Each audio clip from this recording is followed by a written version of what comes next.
Today's show brought to you live from Lounge Media Group Studios. It's the Logistics Lounge.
The views and opinions expressed on this show by its guests are not necessarily those of Lounge Media Group or the show host.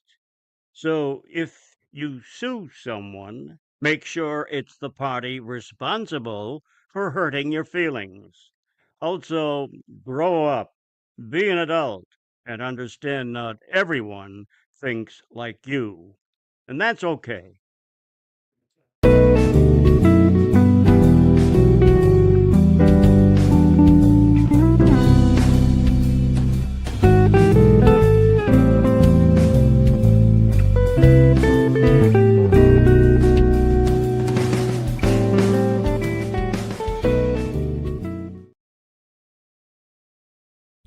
Yo, what's happening? What's crack-a-lacking, everybody?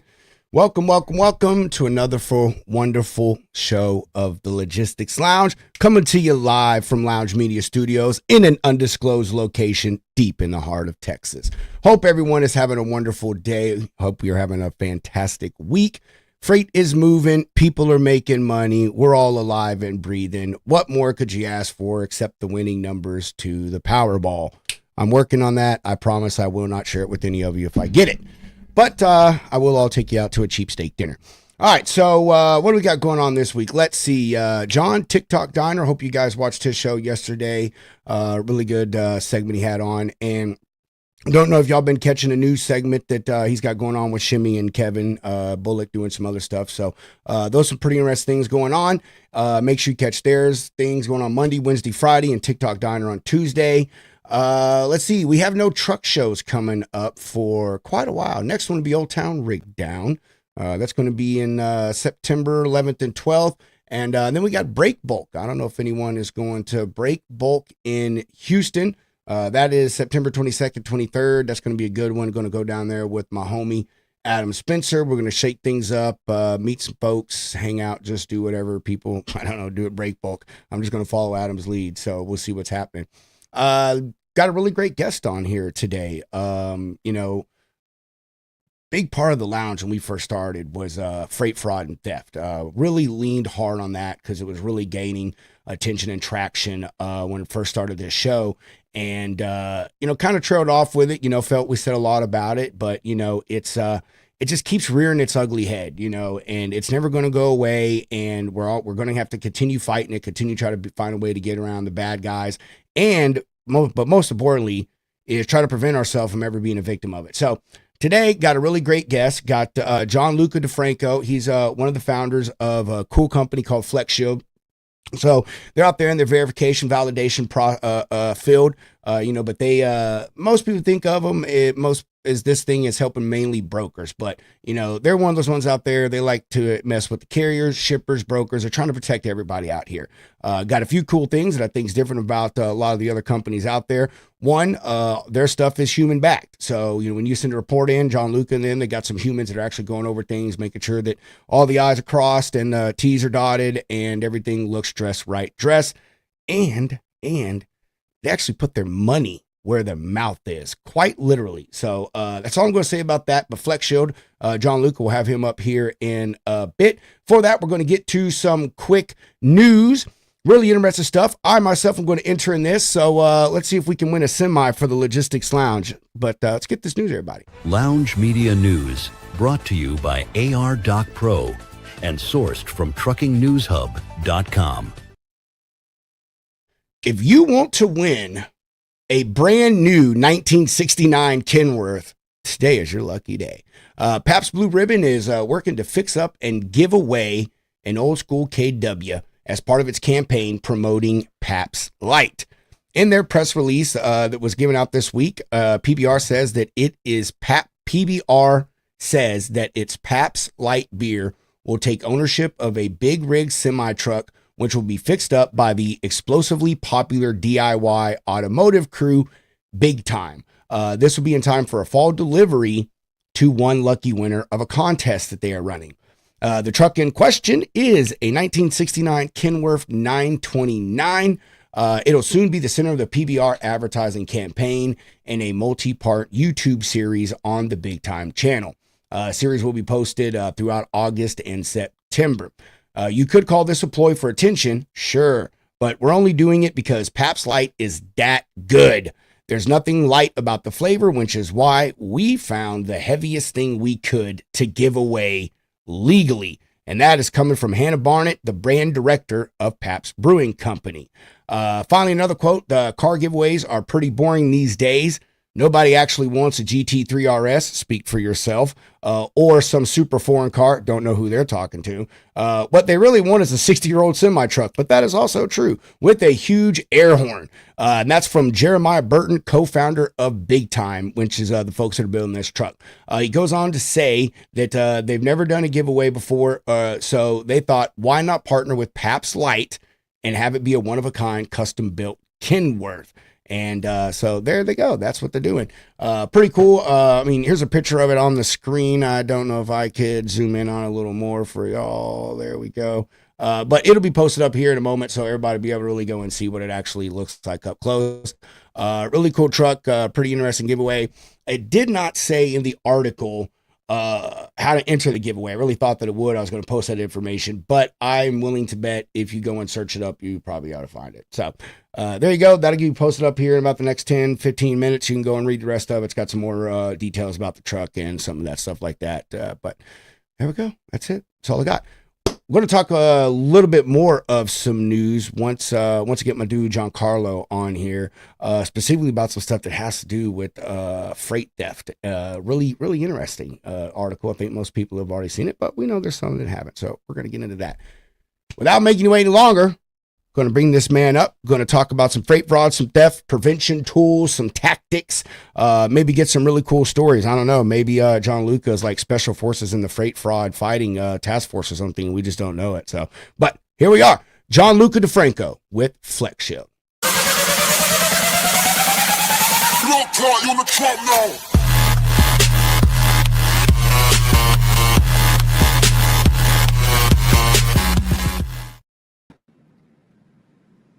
Gianluca, what's up, man? How we doing? I'm great, bro. How are you? Good. I didn't even know you did some background research on me. You had the soccer player going there. Yeah, bro. Hey, Mike sent some stuff over, man. I hit every key. Mike said that you are a soccer fan, and you're a soccer and a sports fan, and you like EDM. Man, he knows me. There you go, bro. That's pretty much all you need to know about me. We could pretty much end that the intro section of this. Dude, hey, I love that, man. No one likes EDM anymore. I love EDM, bro. Like, I've got a strong freaking EDM playlist, man. So yeah. I feel like it's starting to pick up a little bit, but I mean, I'm a little bit younger. You know, we might have a little bit of an older crowd in this freight industry, is what I've seen. But it might not be the EDM guys, but yeah, it's starting to pick up a little bit in my generation of people. But I've been following it since I was a kid, so I love the music. And traveling around, going to the concerts, you can't really beat it. I know, man. Well, see, you know, when back in when I got into EDM, you know, they were just raves. That's what you did, and it was hard. It was hard to get sometimes to get EDM music, man, because it wasn't like. It was all indie stuff, man. And, you know, a lot of people, when they put their tracks down, it was from a show that they did live. So unless you were able to get to their website and buy their CD or whatever, you know what I mean? Like, telling you, it was a whole thing back when I was young, bro, to get music. Like, you just couldn't go and click, click, click and have a song, man. Way different now. But I mean, EDM's so like broad though, because now they have like country EDM and like they all like the different type of like beats and stuff. You got DJs making different genres of EDM. It's pretty cool. I mean, I enjoy it, but no, it's funny because Mike says that because I literally don't listen to anything else. Like a lot of people like this genre or this genre, I'm just strict EDM all day. If it's like a morning, I go to a little bit of a lighter, less aggressive EDM, but during the day, if I get after it, yeah, we got to Dude, you have to drop me some playlists, bro. Okay.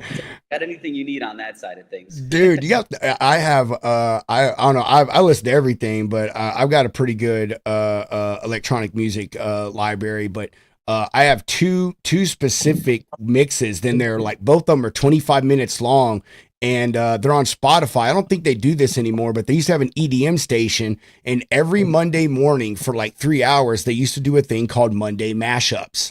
And this DJ would just go fucking nuts, bro, for like 3 hours, man. And then he would drop like 20-minute segments of it. And dude, I love him. I'm gonna send you this stuff. It's on Spotify. I'm gonna send them to you.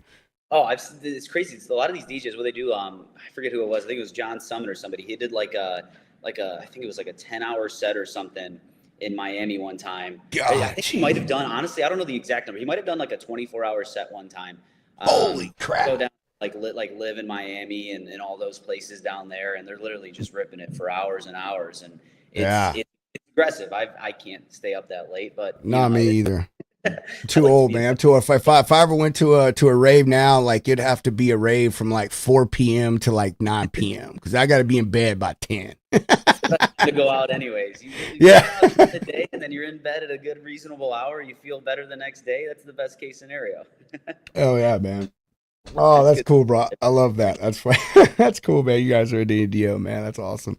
All right, Gianluca. So, I guess we're gonna get things rolling here, man. I'd say we got a lot to talk about. This is a pretty heavy topic, man. You know what I'm saying? I feel it's something that you can talk about a lot. And you guys have already been on my buddy John Cantera's show. He's on the network here. So, again, you just talk about it forever because there's so many things in it that's changing all the time and all that stuff and so many new approaches to things and scams and blah, blah, blah. With that said, who is Gianluca DiFranco and how did you get to be the co-founder of FlexShield? It's a great question, right? I've heard you ask it before, right? Let me go back to the intro a little bit. So, with the soccer background is weirdly how, this all started. Me and my co-founders, his name is James Milley. He actually owns freight brokerage here in Cleveland.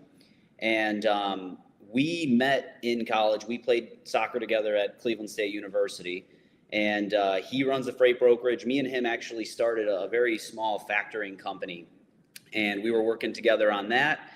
And this all stemmed exactly from his freight brokerage because they got hit with, a double brokering scam, which, if you talk to a lot of people in this industry, I don't want to say everybody, but somebody has gone through some sort of scam in the brokerage area, some sort of double brokering, identity theft, something along those lines, right? And this all happened, while we were working on factoring company together. He discovered it. It was one fraudulent carrier, that ended up slipping through their system. They moved 5 total loads with them. Ended up being like a $17,000 loss to the company. Obviously the real carrier didn't get paid. These are all the issues that we're trying to fix in this industry. However, what we kind of realized was, okay, he got hit for $17,000 right out of the pocket, nothing that their brokerage can do, right? Essentially, we felt like there should be a bigger accountability piece involved in that type of situation because obviously they were using specific vetting tools and this carrier still was able to slip through, right? Not saying that, the vetting tools don't do a great job or the data provided is inaccurate, but maybe the processes that are in place for specific brokerages, could miss that, or there could be, little intricacies involved that corners are cut, things that are missed. And then these losses are ultimately happening at a very alarming rate, right? So, what we kind of looked at and did the research, I'm a big analytical person. I don't sugarcoat things. Like I'm very simply put, it's, fraud was up last year, 400% in total, right? So I look at all of the data that's being provided, all the new technology that's out there, tech this, tech that, all these different companies coming out with stuff, yet that number is still rising. So if it was really working, and you can correct me if I'm wrong, but I always ask this question to everybody I talk to, if people were really moving the needle in the fraud, shouldn't that number be going down, Pedro? Oh, I mean, obviously.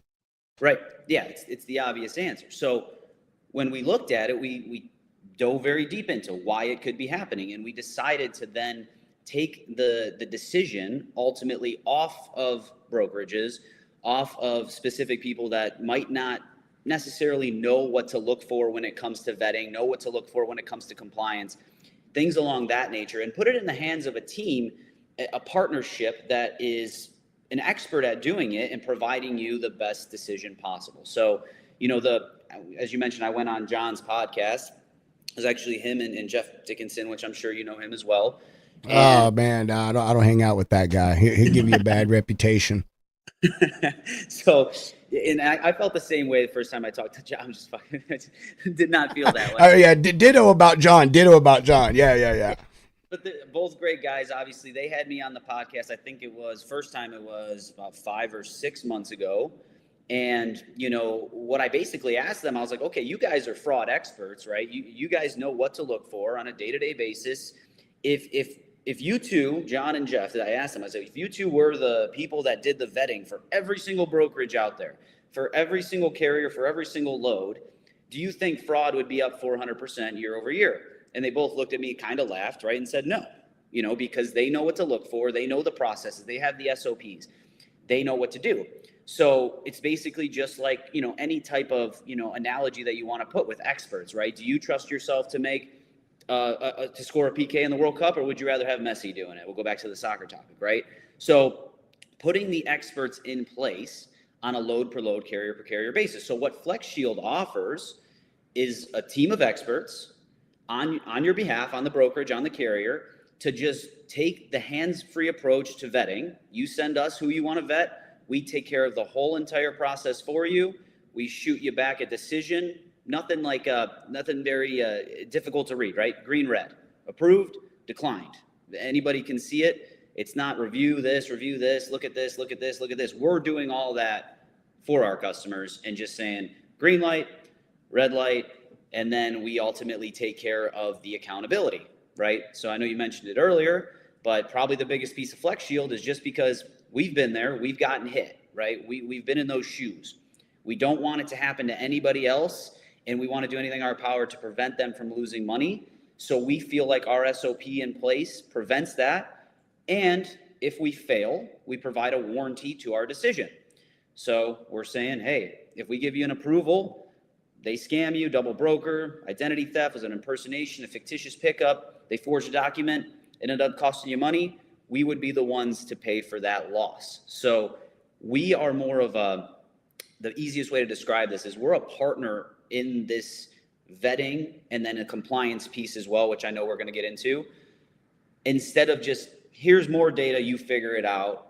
And, you might have 10 people moving loads. You can't really show what person 1 is doing compared to what person 10 is doing, right? And person 5 can't find a truck for their load tomorrow, tight capacity, whatever it may be, right? And they just look completely past the red flags and move it because they're not the ones accountable, right? So we take that give that peace of mind to our customers, knowing that every single carrier that comes through their system, every single load is going to be moved with somebody that's gotten the full check possible from our analyst team, if that makes sense. No, bro. Tracking 100% of it. I like it, dude. It's good. Mike and I'm about to block Mike on my damn cell phone. He calls me on my email. He emails me so much, but no, I've talked to I'm only talking shit because I know he can hear me right over there on the screen. He's not allowed to talk back either. That was the one instruction, right?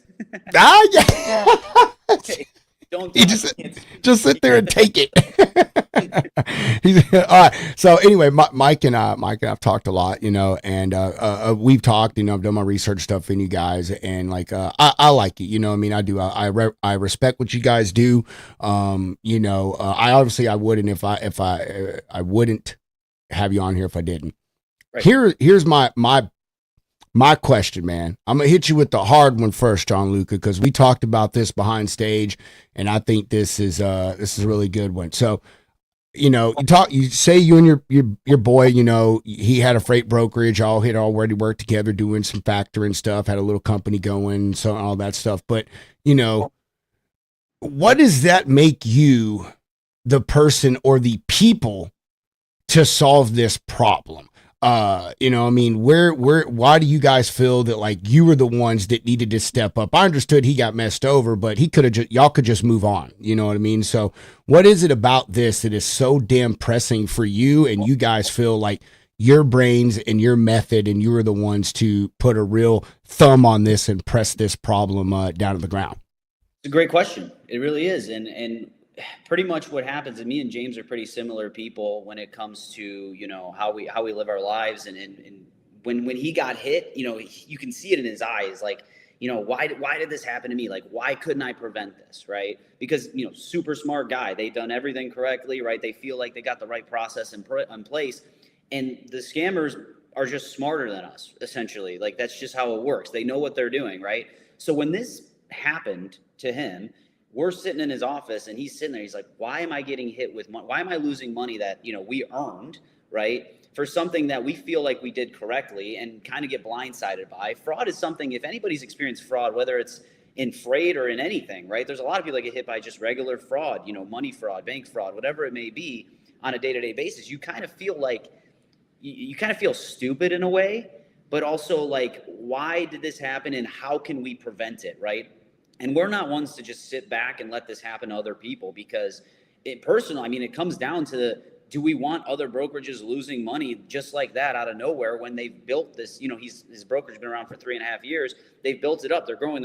And then all of a sudden, one hit could be detrimental to a brokerage, right? It could have been a lot more than 17 grand, right? That's just double brokering. What if that load got stolen? It could have been hundreds of thousands of dollars, right? These are things that brokerages, whether small or large, should not be dealing with on a day-to-day basis, right? And the number one thing that made me so, passionate about this is the money aspect of it. It's why are people losing money that they earn, right? But it's also why is it happening so much? Why is this a huge problem? Why, when you talk to anybody in freight, and this is my biggest pet peeve, you talk to anybody in freight about freight fraud, and everybody always goes, it's part of our industry, it's always going to be. I think you mentioned it in the intro, right? We hear it. That everybody says it. To me, it's why? Why does it have to be part of our industry? Why does it have to be so, what's the word I'm looking for? Does it have to be so prominent in the industry? Why can't somebody could put a stamp on it and say, okay, this is what needs to be done? And as I mentioned, what we feel like is actually moving the needle is getting into the thick of it, right? Getting into the grounds, actually making phone calls to these carriers, our analyst team actually making phone calls, doing identity verifications, diving deep into the load per load, because data can only be provided. The data that's provided can be altered at any given second, and it also could be inaccurate, right? So FMCSA gets hacked all the time. There's impersonations, there's email hacks, there's identity, there's all of these things happen on a day-to-day basis. And there's a statistic that 70 to 90% of cargo thefts actually start from carrier email impersonations, from actual identity theft situation hacking, right? So and also 80% of fraud starts before the load moves, which means that in our scenario, a lot of people go, okay, they think cargo theft is people just stealing trucks off the side of the road. No, it's starting before on the vetting process, right? So what is not in place that can prevent this? Because in our opinion, that's a huge number. That should never be a thing, right? Are you going to prevent every single fraud that's out there? Absolutely not, right? Are we going to pay out warranties on our site, on our system? Absolutely. Have we paid a warranty yet? No. To answer your question, because that's good. That's good. Our process works. We know it works. However, it could happen, and we know it can happen. But at the end of the day, we want to hold the accountability piece, because we want people to know that we're here with them rather than just, here, you figure it out. Because obviously it's not working, right? Definition of insanity, trying something over and over again, expecting a new result, right? So fraud's a huge topic, and it's something that I believe personally, and if you can't hear it in my voice, it kind of pisses me off on a day-to-day basis, but it's something that we really feel like we can move the needle by actually putting the work in, right? Putting the work in, having a human team, right? We're not a tech company. We are a partnership. We're a human partnership. We're an outsourced vetting. We're an outsourced compliance team for our customers, because we feel like that's what's going to move the needle. If that answers your question, if it doesn't, I can go on. It doesn't. No, I'm joking.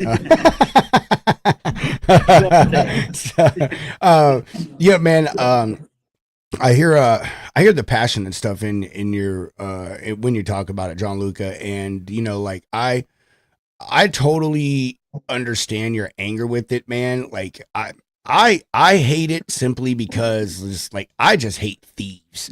I don't know, like, what I mean? Like, thieves are just like the lowest of the low. Like, you're taking from someone that has worked for the shit that they got, and you are not deserving of it and have no right to it. So, yeah, man, it touches every button on me too, because that's just simply what it comes down to. And you're stealing from multiple people, man. They're stealing from the broker, they're stealing from the shipper, they're stealing from the carrier that they impersonated. Like, everyone is being harmed here, you know what I mean? And the shitty thing about this situation is, unlike, a typical theft, Gianluca, if I walked into your office right now and swapped ran off with every PC that you have in there, you could call the popo and they'd come and throw me in silver bracelets and I'd be off to the clink.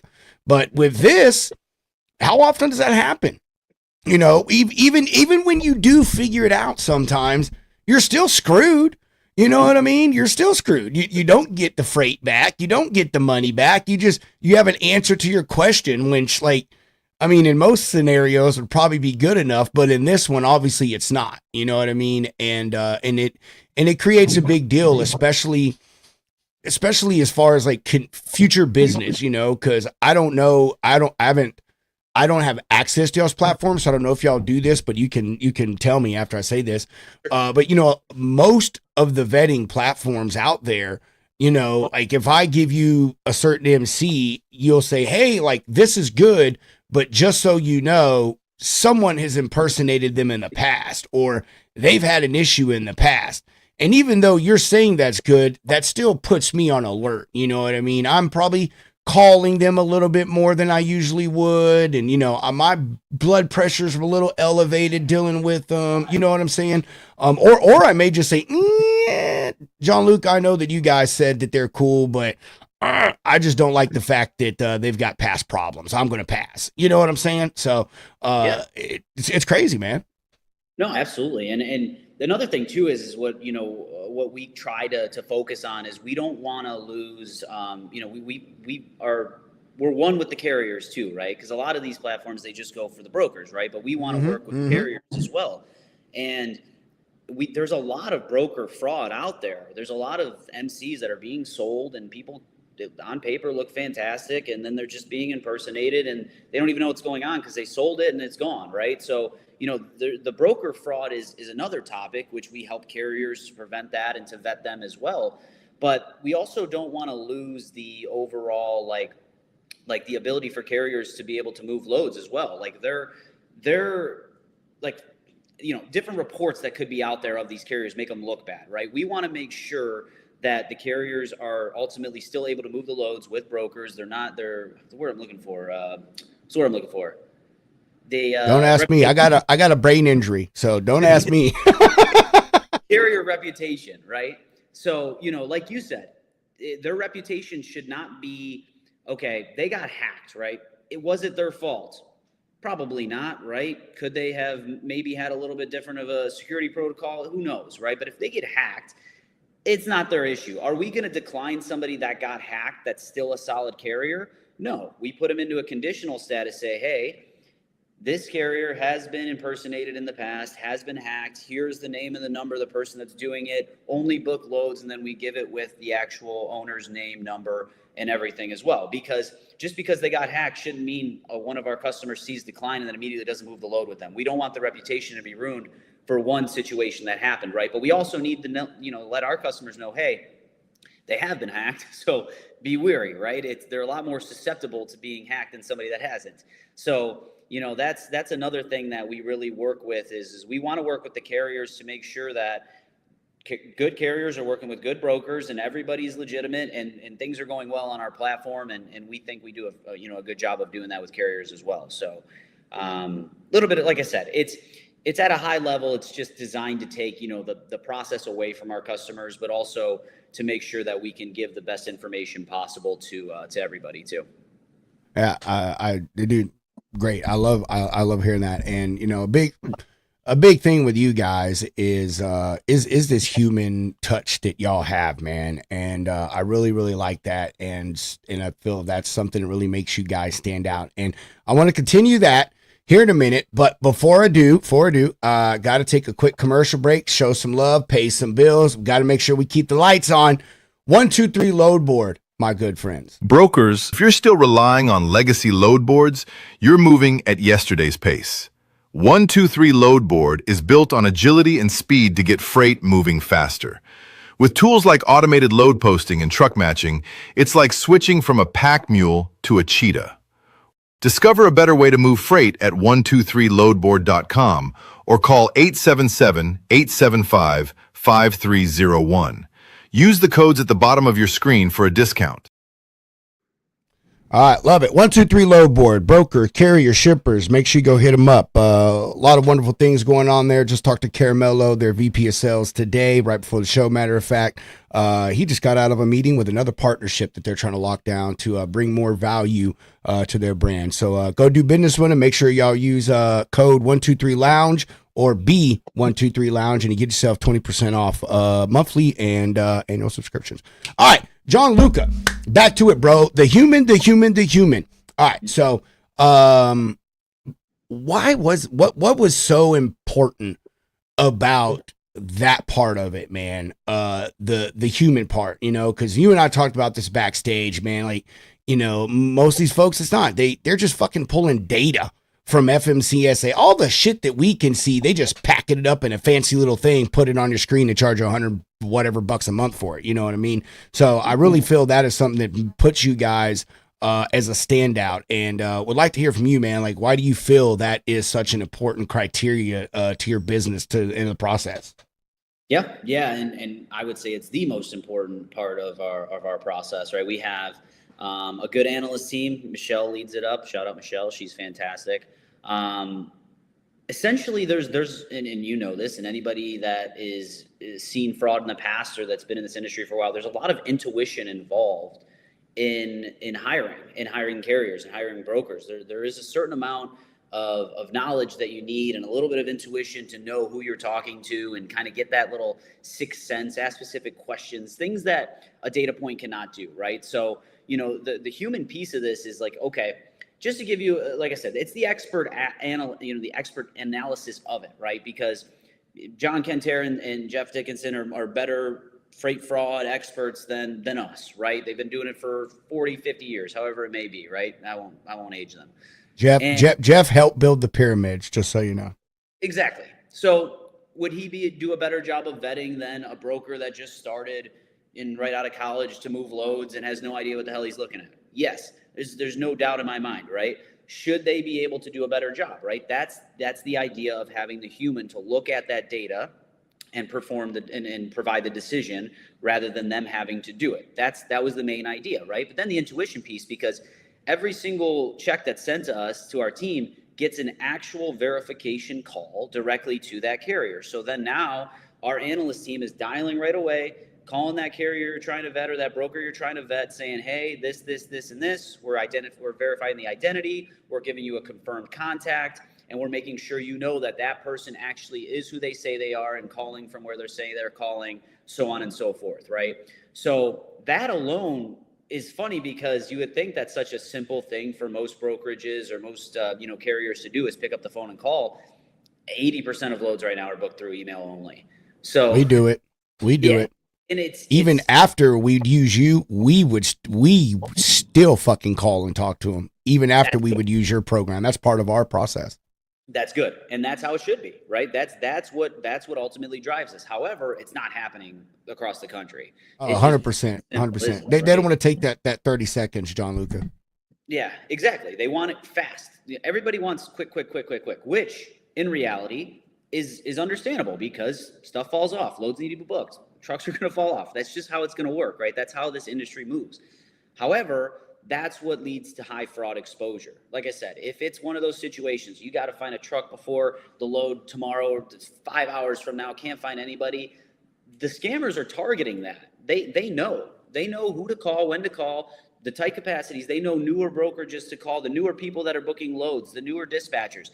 They target that. It's incredible. It's smart, right? Because they know those people are more than likely going to mess up. They're more than likely going to cut the corners, or they're more than likely going to say, I need to get paid on this one. This carrier, they don't look that good, but I'm going to get paid on this one. This is, I'm making a margin on this one, right?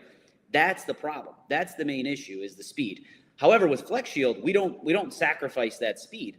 When I asked John and Jeff how long it should take to properly vet a carrier, they both said, 45 minutes. And then if you ask any brokerage around the country if it should take 45 minutes to vet a carrier, they're all going to laugh, because there's no way loads are going to be booked in that time. Hold on. Q. Because I'm laughing too. And we kind of laughed when they said that too, because we get it. Like, it's just not feasible. However, what we decided to build with our platform, like I said, this is where the technology and the AI comes in, right? Is pulling 30 to 45 minutes worth of data and comprising it into an easier to read profile for our analyst team to then make the call, look at the red flags, ask the right questions, and deliver a decision. And our average time right now is going down, by the way. It's 4.5 minutes to deliver a decision. Damn, that's nice, bro. That's nice. Yeah. So that's one of, one of our bigger topics is trying to make that number lower and lower with not, losing and sacrificing or, having to worry about wrong decisions. Because at the end of the day, the right decision is better than the fast decision. Yeah. And that sounded awesome. I'm going to use that a lot. Yeah, that was good. Yeah, right. That was good. That Michael, clip that. No.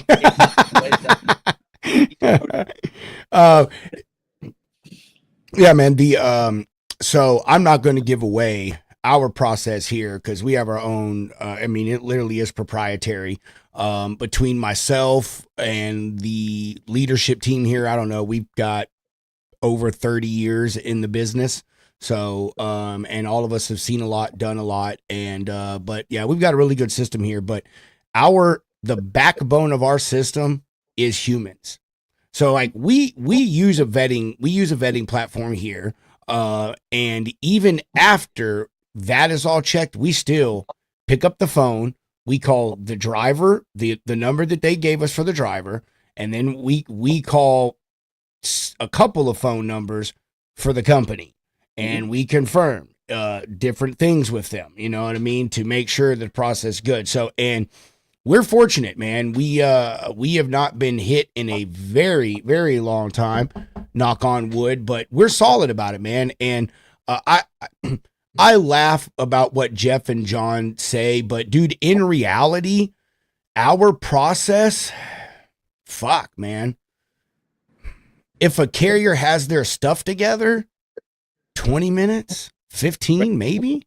You know what I mean? And most of that is laid on the carrier, because like I said, we've got several steps. We're not an easy company to do business with, but we're trying to protect not just us, we're trying to protect the carrier too. You know what I mean? Because like, you know, I mean, we have called and people are like, nope, that's not me. That's not us. You know what I mean? Okay, well, hey, you better start locking your shit down because someone's impersonating you. So, and I think that's an important thing to put out there too, you know, that not all brokers are just looking out for themselves in this freight fraud stuff. You know, like we tell carriers and stuff, man, like if there's potential fraud going on, we tell them where it came from, how we were contacted, the name, the phone number, the email they're using. We give them every bit of information that we can.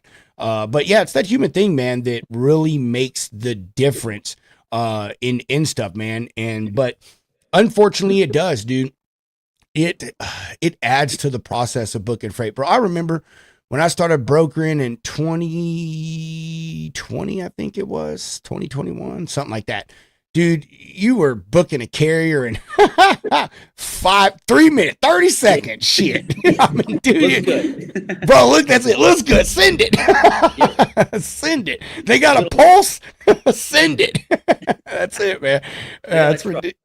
Yeah, dude, that's it. That's you're right. It was so easy. And I'll tell you, Gianluca, I don't know how long. Well, you said your buddies had his deal for 3 years. So I don't know if he was in freight during COVID or if you were, or what you're going to think about the comment I'm about to make. And me, Jeff, and John, and a large group of us all feel that the shift here was COVID, bro.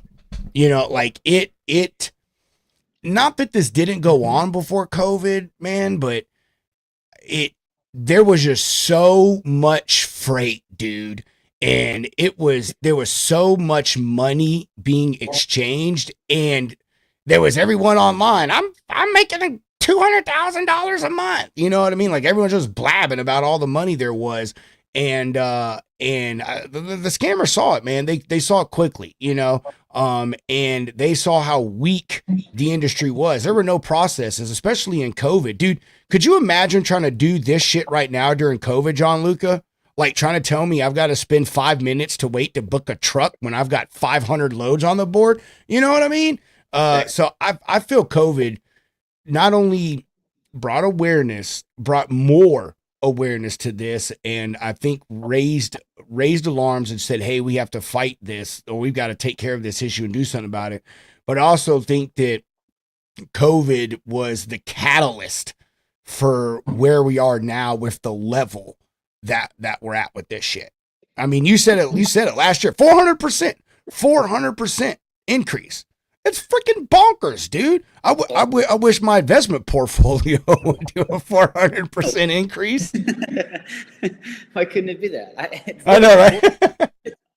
But it's sad though. There's over $1 billion in losses. Like this is not a small amount of money. This isn't a small problem. And I'm glad. And the thing is like everybody's talking about it and talking about it and talking about it and talking about it is good, but only to a certain extent. In my opinion, I mean, there's only so much talking and education that you can provide until you start seeing the numbers aren't getting better. You really need to just get into it. You really need to just do it yourself.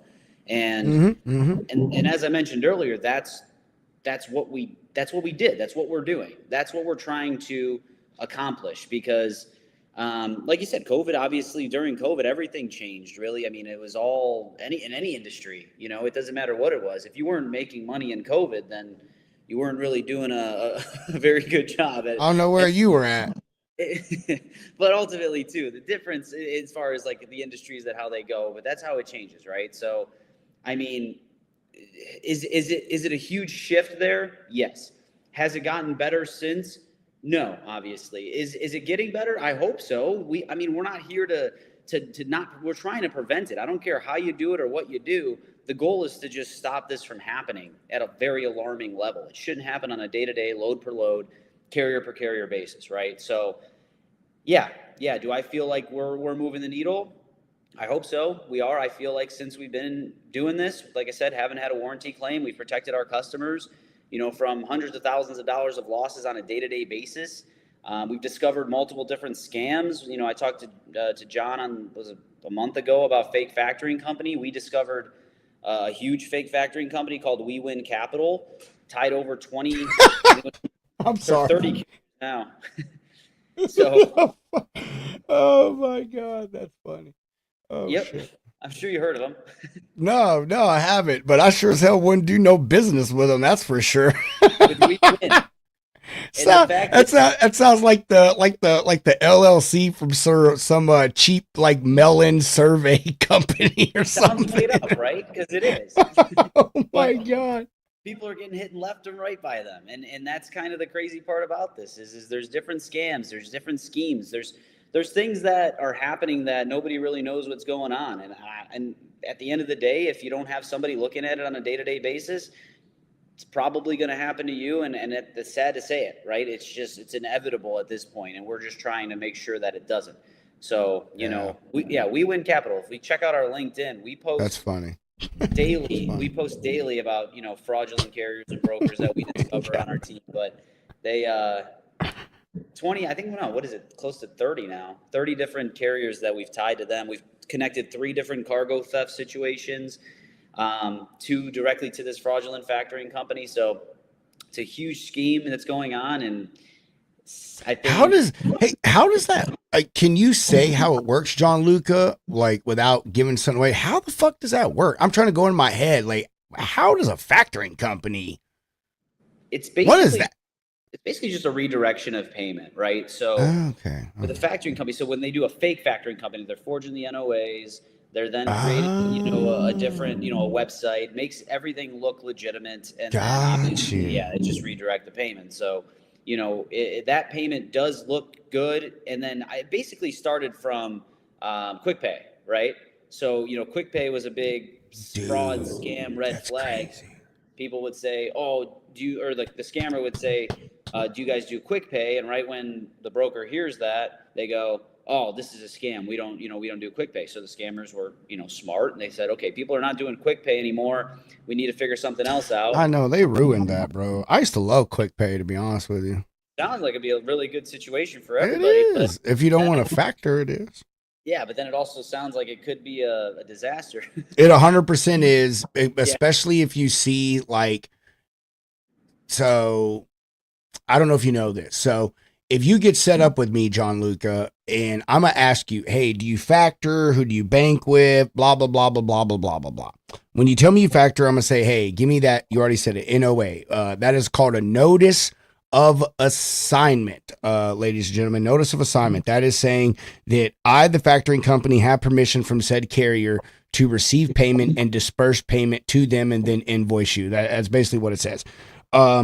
But shit, I lost my whole train of thought there. Oh, anyway, but if you contact me, Gianluca, and you're like, hey, can I do quick pay? You're right. Immediate red flag. Immediate. What is going on here? But if you don't have an NOA or a factoring company, really doesn't raise so much of a red flag with me. I know, or used to know, a couple guys that they strictly dealt with quick pays. They wouldn't even mess with the broker if a broker didn't do quick pay. Because, it's typically sometimes it's cheaper than factoring. But you're right, man. That's nuts, though. A freight factory. Okay, so hey, on that note, without giving away any company secrets or anything, man, how many data points are you guys collecting? Where are you pulling data from? And you ain't got to give exact sites or whatever, but I'm asking this because knowing John, knowing Jeff, there's been a number of verification, validation, whatever companies that have been out, and they tout this big thing about how great they are, and then they're like, oh, you find out they're just pulling their data from places that are free, things that we could all check, which, I applaud to them and doing stuff that we don't do. But, sometimes the free shit ain't the best shit, and going the easy route ain't the best route. So, are you guys pulling a good amount of data points, checking several different sources, or, are we just talking, FlexShield's going to FMCSA, looking up insurance stuff, and as long as that matches what you send us, we're good?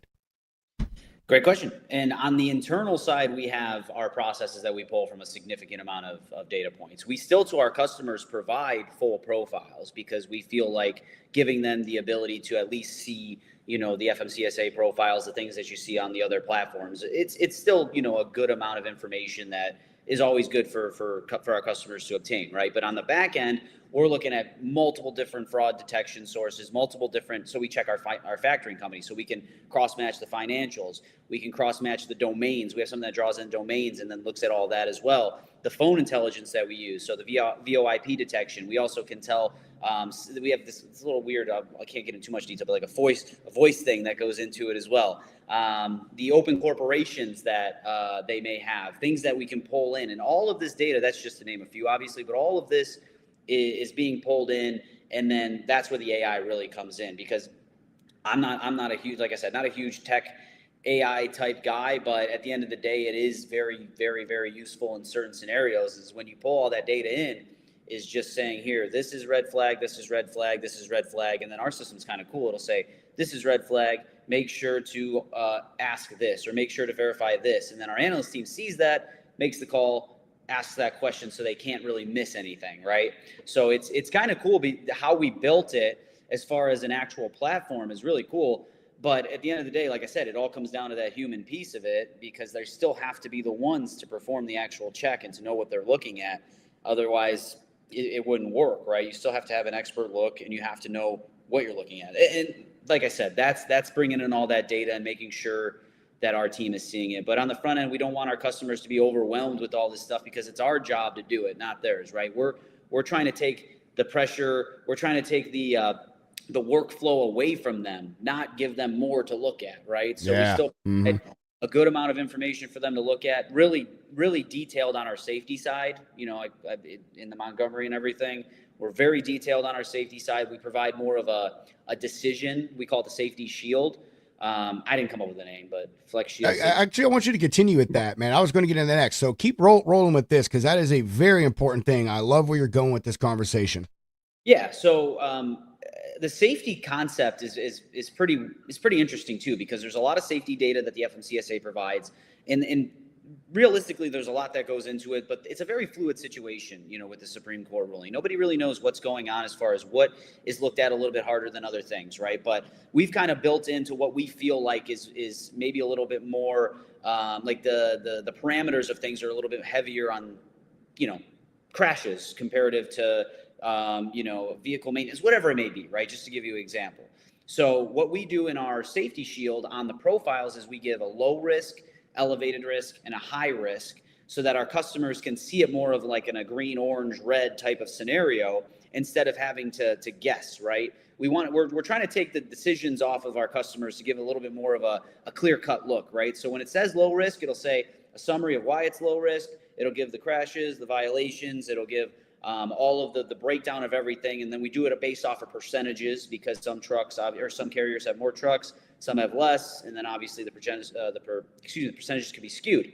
So we break that down into a profile, green, orange, red, a lot easier to read, and we provide that on every single carrier as well.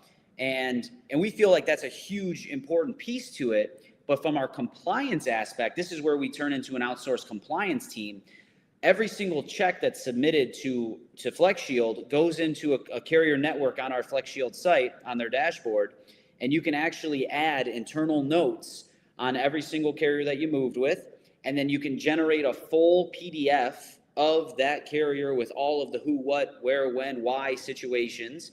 It timestamps it for you so that you can have a defensible carrier approval process, which is obviously what they're looking for from this Supreme Court ruling. So they talk a lot about timestamping. They talk a lot about documentation. They talk a lot about defensibility. So we actually provide that for every single check that's submitted to us, and we make it a lot easier for them to download the PDF, put it into their TMS, whatever it may be, so that everything can be documented from step one until the end of it too.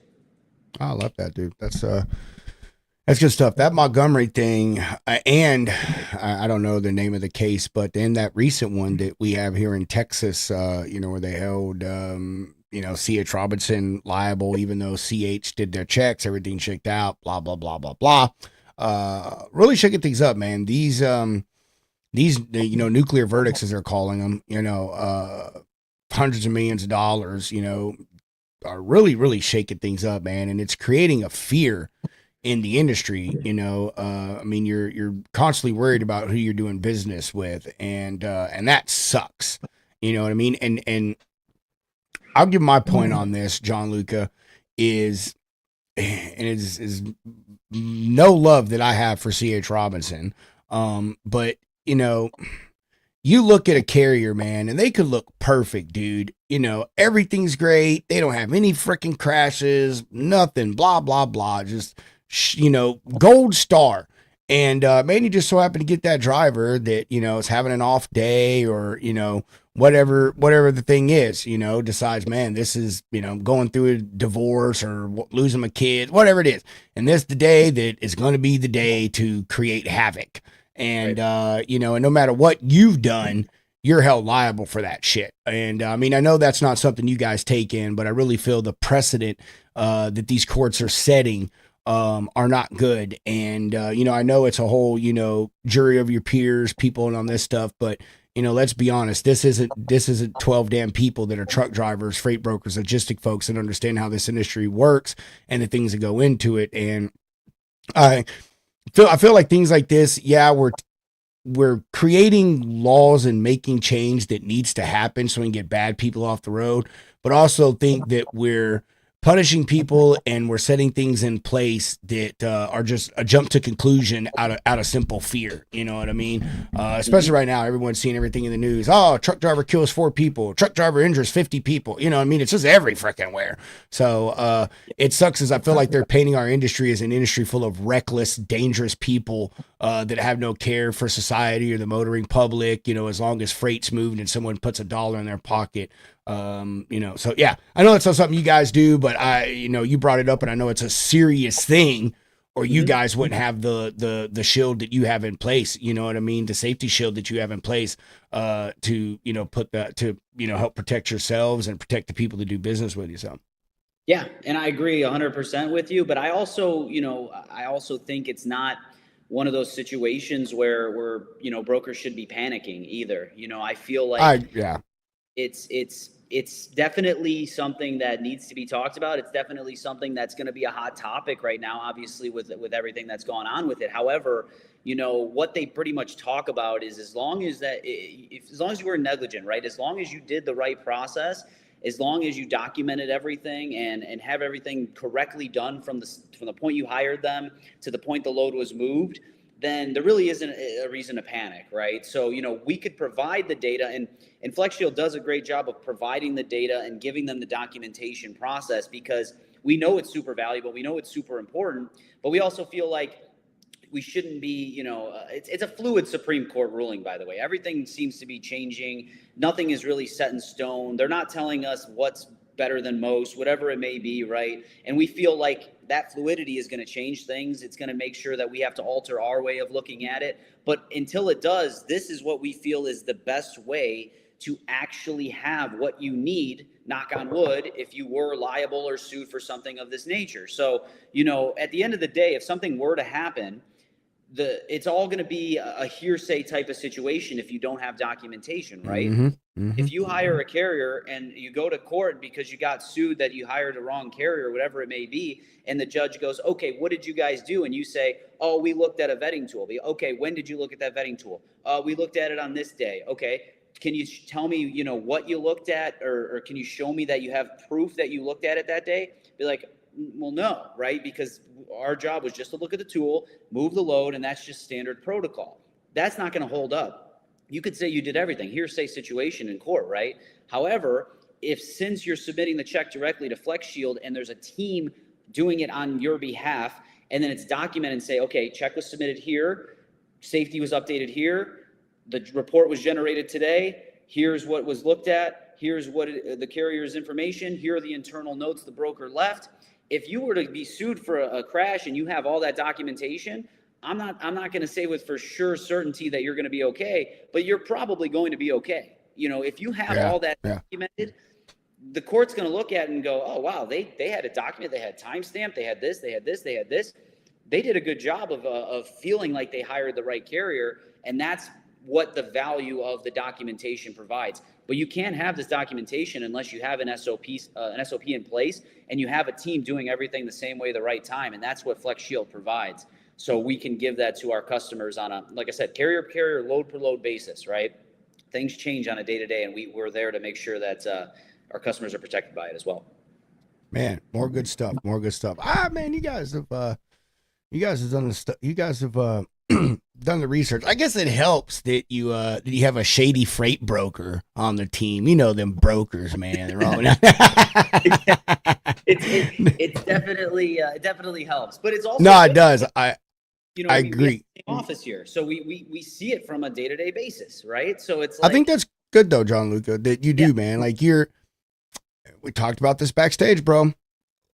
A lot of these people come into this industry, they don't know shit about it. They don't talk to anyone about it. They're just like, oh, I can solve this problem, air quotes, and make money off of it, And it's another thing that I applaud you for, man. And I can see that you guys doing it different because, your business is a direct effect from, how can I say this?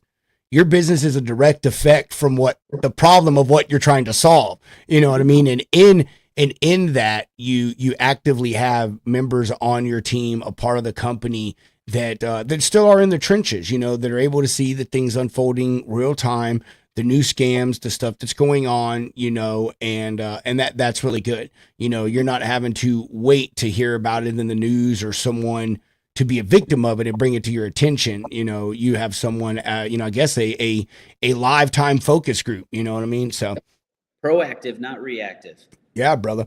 All right. So I got a few more things I want to get to. I know we want to talk about this compliance report, and then I want to get your take on another little news story. But before I do that, I guess the last thing that question, I guess, say that I have or interest that I have is a lot of this stuff, man, this fraud verification, fraud fighting, theft prevention,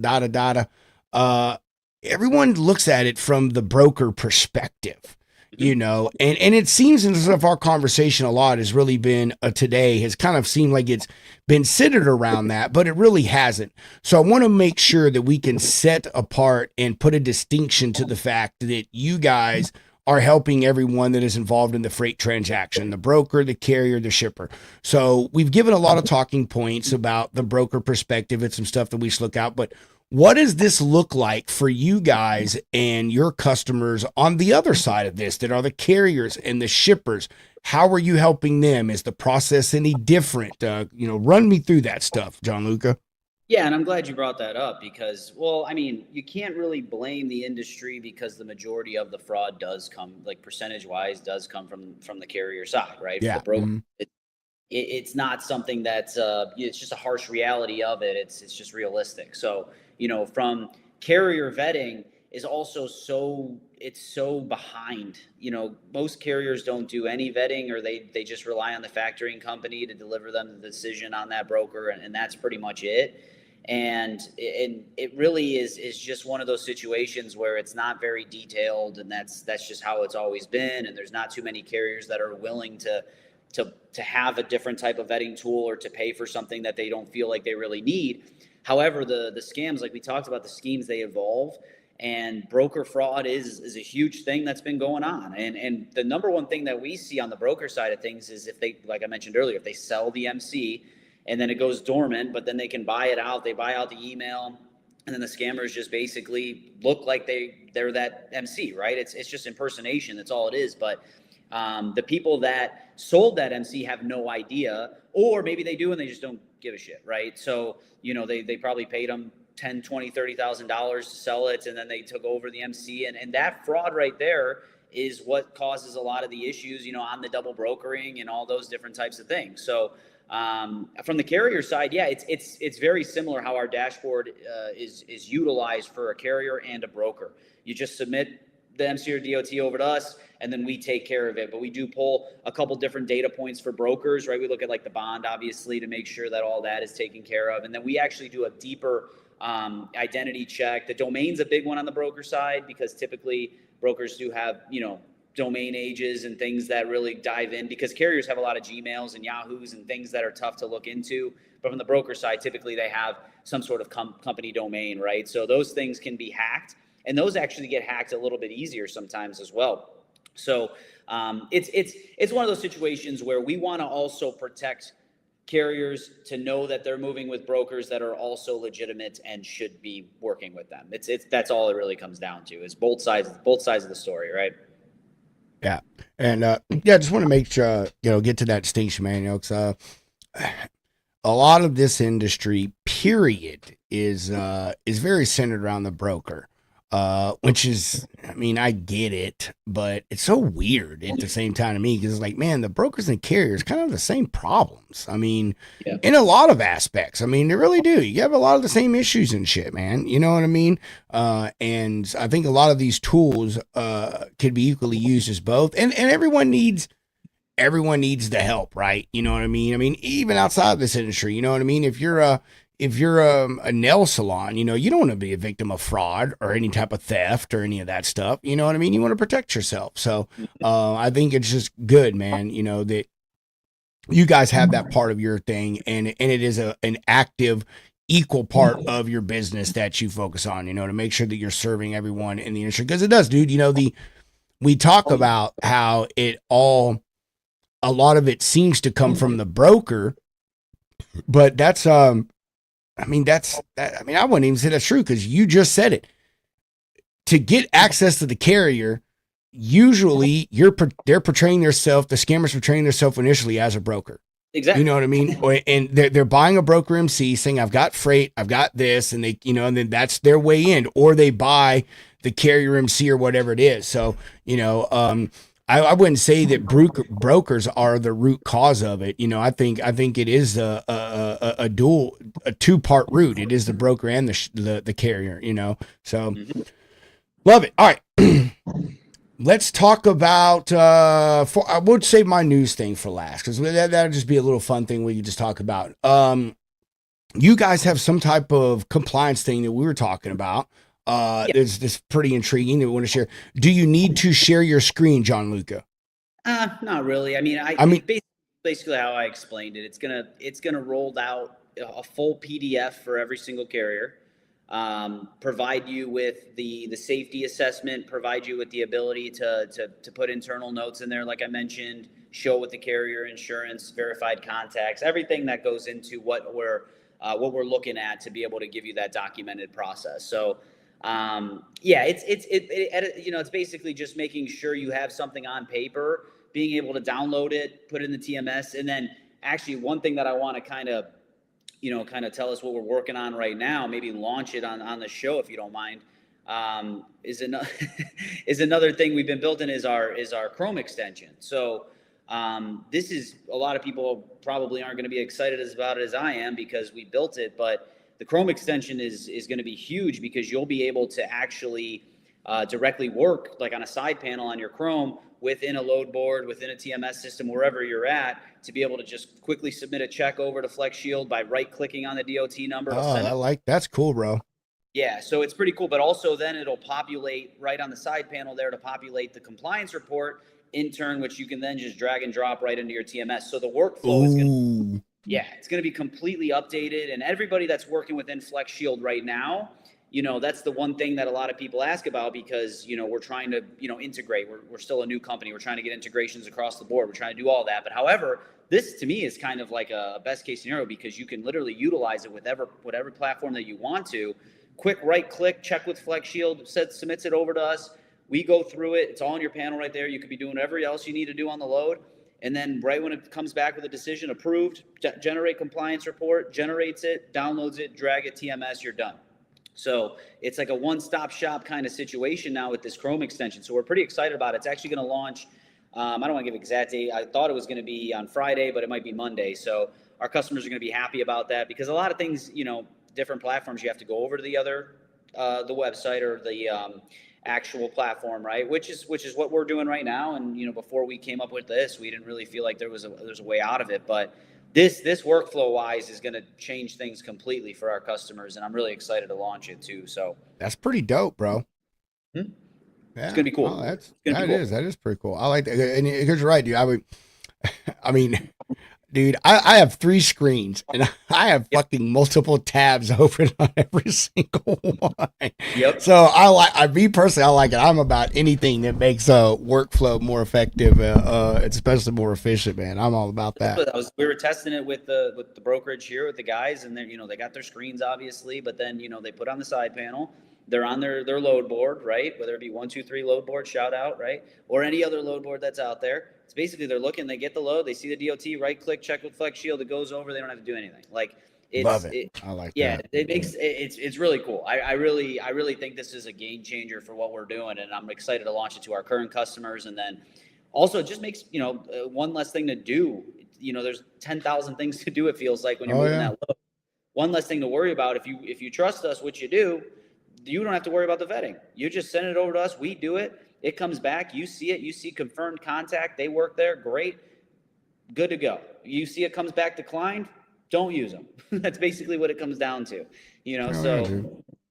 We feel like this can be a game changer. I'm actually really excited about that. And then we're also got something that I can't really bring up, but I'll tease a little bit that we're launching. We're trying to work into the actual cargo theft side of things too. So cool.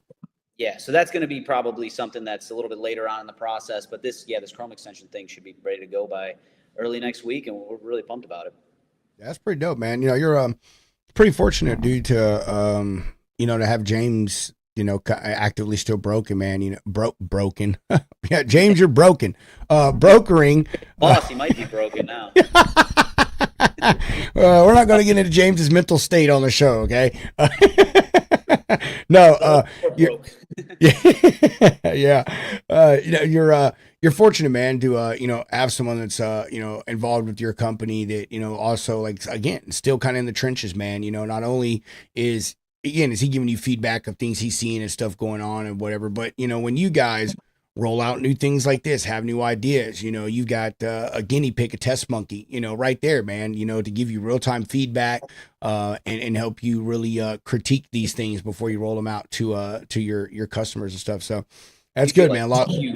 We feel like it's a huge thing too, because like even when it's basically what we're providing to our customer is our customer, right? So what are they seeing on a day-to-day basis that our customers that are across the country are seeing? We can't talk to them on a day-to-day basis, right? They're not going to tell us every single little thing, but what they see in the office here, we can implement onto our platform, because they're the ones they're the customer, right? They're what they want. We're trying to give the customer the ease of use to what we can provide. We always ask our customers all the time, anything you want us to add to this, like just tell us, right? And the number one thing everyone talked about was having kind of like an easier workflow, not having to go to the platform, trying to integrate, things like that. So, we're just trying to make it as easy as possible to use, because that's the goal, is to make this easier and a lot more.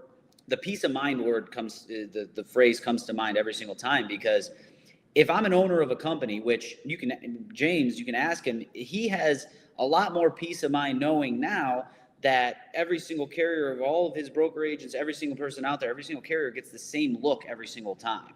So it takes so much stress sometimes off of a potential loss because of a human error or an inexperienced decision, right? So that's kind of the cool part about what I feel like is the biggest value provide. And then obviously we have our compliance value, and we have our warranty, which nobody else is going to put their money where their mouth is, saying, hey, this decision is good. We're willing to put our money behind it. So we just feel like it's going to offer a lot of value to a lot of people out there. Yeah, I feel it is too, bro. I do too. I like it, man. Like everything you guys got going on, Gianluca.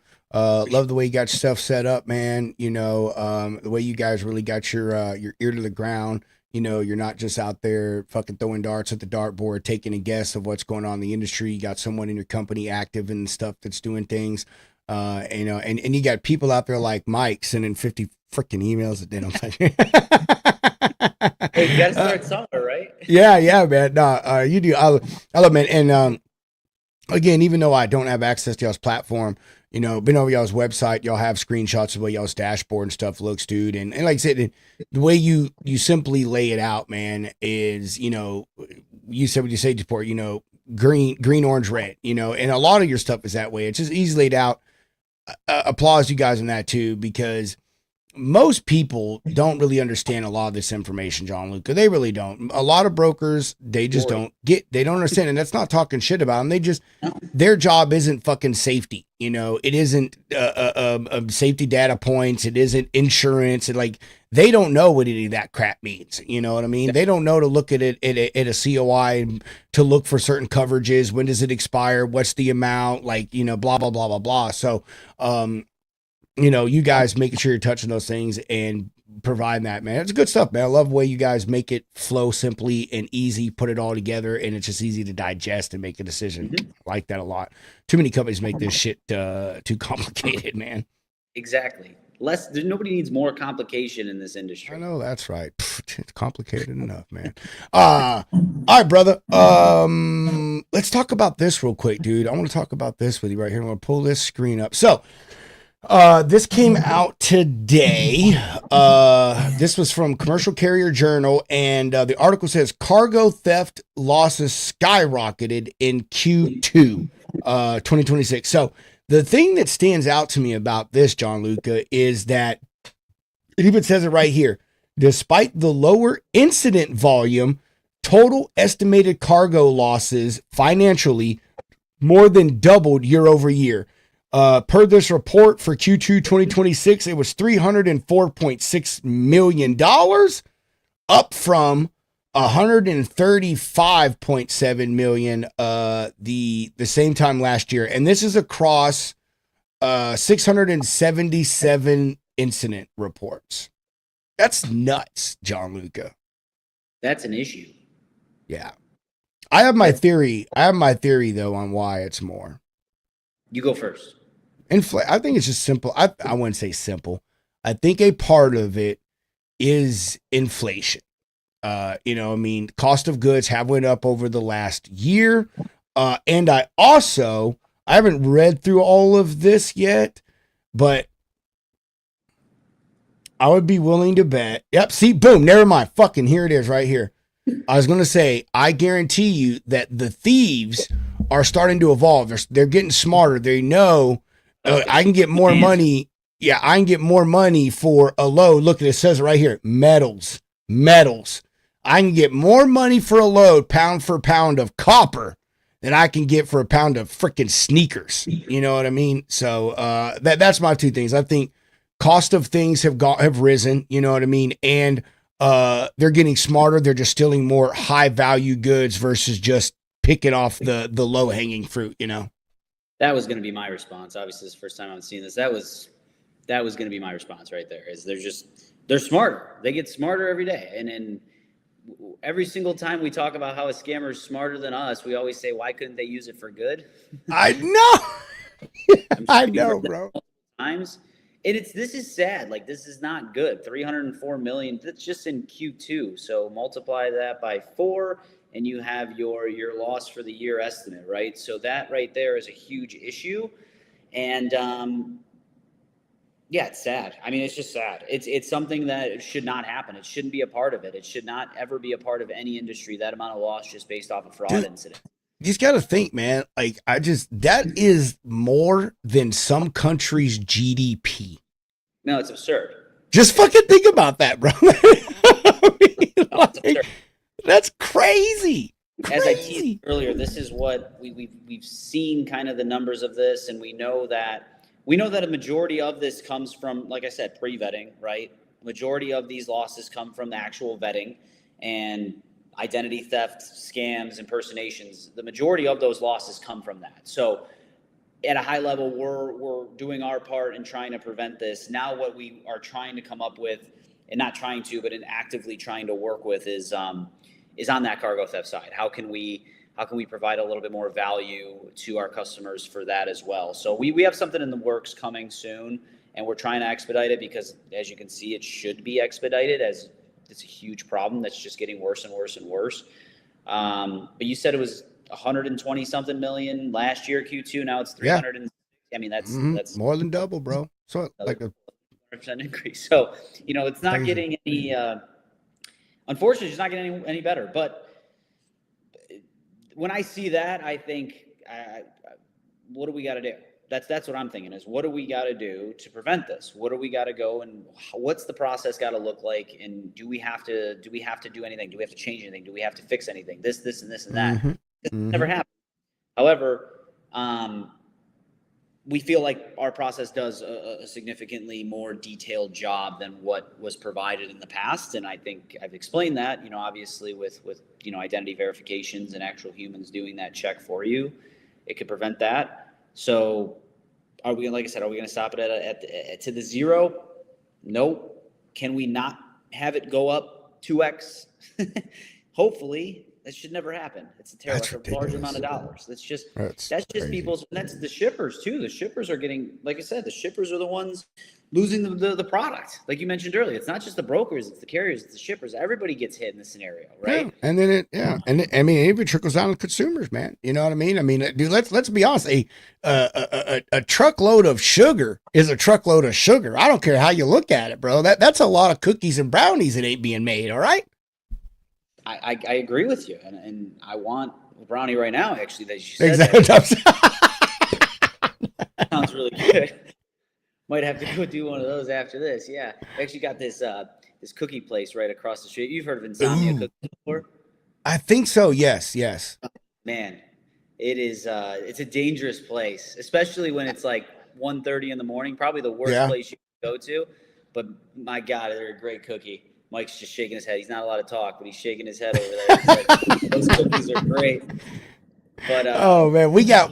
I'm sure we have one of those. There's a down here in Austin. There's a place that is super crazy. It's called Voodoo Donut, and I've heard of that. Yeah, bro, they make some crazy shit, dude. Their donuts are delicious, though, bro. Really unhealthy stuff.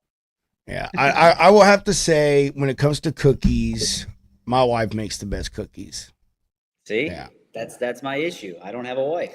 Yeah, she does, and they're from scratch, bro. My wife don't do that packaged box shit. Like, it is 100% from scratch. So yeah, she makes the best cookies, man. I'm lucky. Anything I want, my wife can make.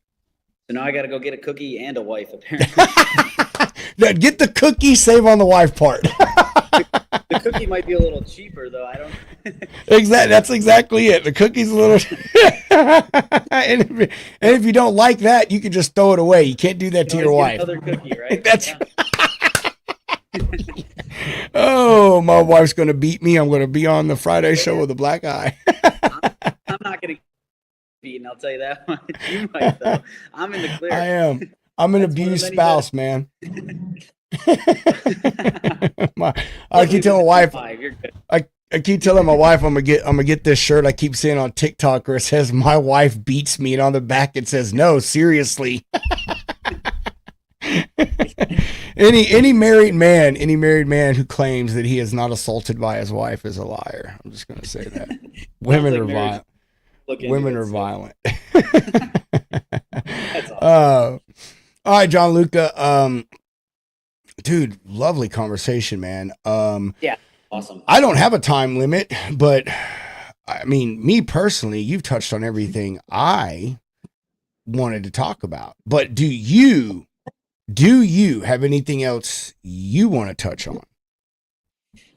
We've pretty much covered everything. I mean, I would encourage people to go to our website, FlexShieldPro.com, and ultimately just check into it. See if it's something that, if you guys want to see what it looks like, see how we can help out, partnership with you guys, and ultimately that's pretty much it. We covered a lot of topics, really. So yeah, I think so. We're excited.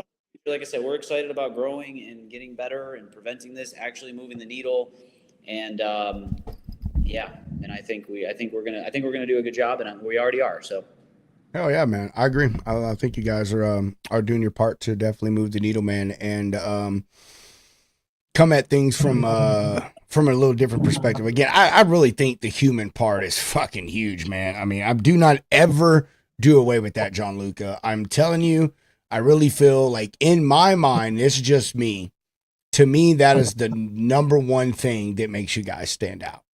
Like that human thing. I really love that. You know what I mean? The warranty thing, love it too. That's amazing. But that human deal is a great part, you know, because we talk about, man, everyone wants tech, replace everything with AI and a bot and everything else. So really like that you guys do that, man. That you got some humans there checking stuff out. That's not going anywhere. I really hope not, man. Really hope not. So want you to hang with me. Got to do some sponsor breaks and got to give some updates. So hang with me, Gianluca, because I want to talk to you about something backstage. I want to give you, I wouldn't say some advice. I don't know, whatever. I can't think of the word, but I want to give you something backstage. So hang with me. All right, ladies and gentlemen, appreciate y'all watching. If you're just now tuning in, please go back, start the show over, and listen to the conversation Gianluca and I had. Wonderful conversation about how they're doing their part to fight freight fraud, and coming up, fight freight theft. Gianluca and his team, they got themselves a pretty innovative approach to it, keeping that human interaction into it, offering a warranty for, you know, put their money where their mouth is, saying, hey, if we say this person's good and they're not, we're going to take care of this for you. And just doing what they're doing, man. You know, being involved in the industry, not just being tech bros, keeping their ear to the ground, nose to the grindstone, and doing things a little differently. Like Gianluca said, you can go hit them up, FlexShield.com. You can look up all their stuff. Sorry, what? FlexShieldPro.com. Sorry, FlexShieldPro.com. You can glance over their stuff. There's a place on there. You can set up an appointment with them, get yourself a demo. All right, let's pay some bills here. Y'all know another humongous issue in the industry is truck parking, right? You know, I mean, even though we've taken a lot of trucks off the road with the ELP stuff, the non-domiciled things, still a problem. Not enough place to put all these trucks. Luckily for y'all, we do business with some folks that they solve that problem. So go over there at freightninja.com and look up some of their spots, 60 plus locations across the country. Make sure you use the code Lounge Ninja, get yourself some special rates. With over 50 locations nationwide and site features like LED lighting, security fences and gates, and of course, assigned spots. Freight Ninja is truck parking done differently. View all of their locations and find out more about the benefits of Freight Ninja at freightninja.com or give them a ring at 844-303-1505. Make sure you use code Lounge Ninja to get special pricing. Well, got to update that commercial. They're at 65 locations right now. Golly, they move fast. All right, we also talked about factoring on this show, and Gianluca was saying how, you know, factoring companies out there have become a part of the fraud problem, unfortunately. But fortunately for you, we're hooked up with probably the greatest factor company that there is, Mr. Clint Weston and his team. Over 50 years combined experience in the banking industry. They rolled that stuff over into the factoring and funding industry so they could use their expertise to get you paid better, faster, and at a lower rate. With Sureline Capital, you don't just get their 50 years experience in finance and banking, you get freedom. Sureline lets you choose the invoices you factor so you're in control of your cash flow. Get advances up to 97% of the invoice for immediate expenses, and no early termination fees so you can move on whenever the time is right. Being a business owner is about freedom, and Sureline Capital understands access to your revenue when and how you need it is a vital part of that. Start your path to more control over your money with SurelineCapital.com or call them at 801-605-8822. Make sure you use code SURETHING365 to get your first invoice up to $2,000 for free. I don't know. Crumble's all right. They're all right. We're all right. I wouldn't say Crumble. Yeah, I don't know. Crumble's okay. Has he had the insomnia? You got to compare it. Has he had that? I know. You got to compare it. That's true, man. All right. Done with the sponsor stuff. Let's talk about some updates and things coming up. Tomorrow morning, 8 Central, 9 Eastern, Road Dog Coffee Podcast on the Lounge Media Network. You already know what we're going to do. It's just going to be a bunch of us on screen just talking a bunch of BS, drinking some coffee, getting some work done. So come hang out with us. Let us know what's happening in your day, in your morning, and let's talk trucking and logistics. Friday, Freestyle Friday. We ain't had one in a while. I was going to do one last week. Last week was, well, wasn't technically last week, but last week was going to be the Lounge third birthday party. So 3 years, everybody, 3 years we have been doing the Logistics Lounge here, and it's been a hell of a ride. So I decided not to do it because I just wanted to hang out and do stuff for myself. But this Friday, we're going to hang out. We're just going to do the dang thing. Not much of a celebration, but we are going to talk about it and just have a good old time. So this Friday, 4 Central-ish, 5 Eastern-ish. Make sure you come hang out with us. If you want to join us on screen, just let me know. I will drop you a link. And I think that's all I got. I got nothing else. So as I always say, chunk the deuces, and here comes some beautiful bean footagery. The views and opinions expressed on this show by its guests are not necessarily those of Lounge Media Group or the show host. So if you sue someone, make sure it's the party responsible for hurting your feelings. Also, grow up, be an adult, and understand not everyone thinks like you. And that's okay.